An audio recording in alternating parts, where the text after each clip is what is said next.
5 minutes or 3 minutes no mabalbalin ikandak iti kundaway nga agsao. Mabalin ba 3 minutes?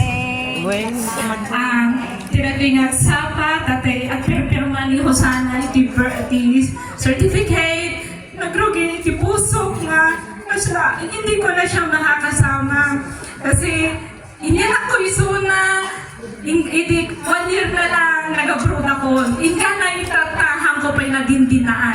Hindi ko siya nakasama.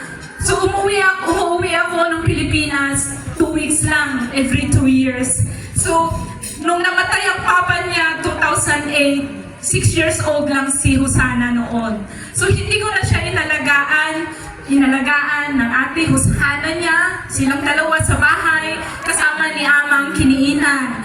So, kanina, habang pumipirma kayo, hindi ko talaga mai-explain ano yung nararamdaman ko. Ang sabi ko, wala na yung baby ko.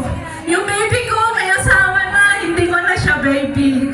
So, yung talagang feeling ko, ano kaya, mag-isa na lang ako pagdating ng araw. Siyempre, mag-asawa na kayo, maraming mga anak na nag-asawa na kung tutuusin, kinalimutan na ang mga magulang. Totoo yan. Sa iba't bansa, 30 years akong OFW, maraming magulang umiiyak. Alam nyo ba, sabi nila, nagpatayo sila ng 1 million na bahay. Ando na nakatira na mga anak, mga apo. Pagdating ng nag-for good yung nanay, sinisigawan na lang na parang aso yung nanay.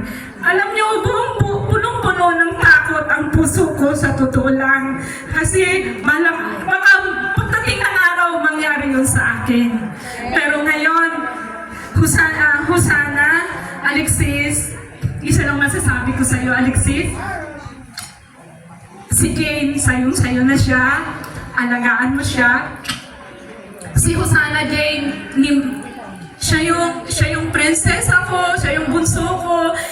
Lahat suportado ko siya simula noon. Kahit hindi ko siya nakasama, buong-buo yung pagmamahal ko sa kanya. Pero ngayon, kasama mo na siya, nagpapasalamat ako kasi ikaw na yung magpapatuloy. Yung hindi ko na magagampanan, ikaw na yung ikaw na yung gagawa para sa kanya. Kaya ako rin ay nagpapasalamat na you are one in our family. Hosana Jane, alam mo yan anak ko, hindi kita nakasama pero yung support ko, yung love ko, hindi mag-i-end dito. Yan ang tandaan mo. This is not the end. Alam ko, magkakaroon ka ng anak, baka mamaya gayahin mo si Inang 11 ng anak. Andito pa rin ako magsusupport sa inyo hanggat kaya ko. Pero ang pakiusap ko, huwag kayong mag-aaway. Kasi si Papa mo, si Papa Lucas niya, haan pulos nga sinaksaktan, ultimo kuhit ko. Awang pulos, hanak na sinaksaktan, hanak na ginisbisnog, hanak na binunbuntalan, hindi niya ako sinigawan. Data lang tidawat ko kay Alexis, please, haan mo ka, ririyawan ni Hosana, wag mo nga saksaktan, tinakaw na, kasi hindi si kami tiagasawa, ni Papa na, pulos nga hang kami nga nagginura. Alam lang tao yung mga kaibigan natin, nung bata pa kayo, alam nila gaano kabait ang Papa ni Hosana. Kaya ngayon, hinihiling ko na wag mo siyang sasaktan. Yun lang. Tapos, kayong dalawa, yung trust, love, and respect. Pag may respect kayo, andyan na yung pagmamahal, andun na rin yung trust. Respeto ang number 1. And gusto ko rin pong i-take itong opportunity ito na kunin yung pagpapasalamat ko sa mga sponsors. Labis-labis po ang pasasalamat ko. Alam ko po na hindi po madali ang pagiging ninong and ninang kasi nagninang din ako. Pero hiling ko po na hindi man po sa financial ang maibigay.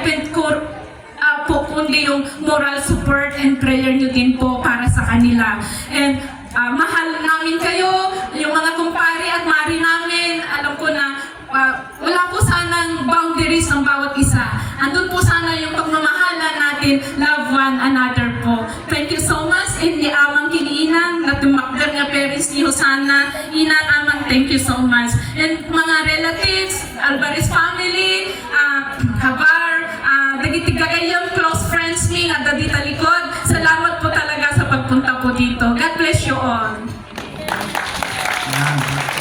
sana makakagalis na pag hindi pang magpagana. Kung tayo kini Alexis Tina Ganak na,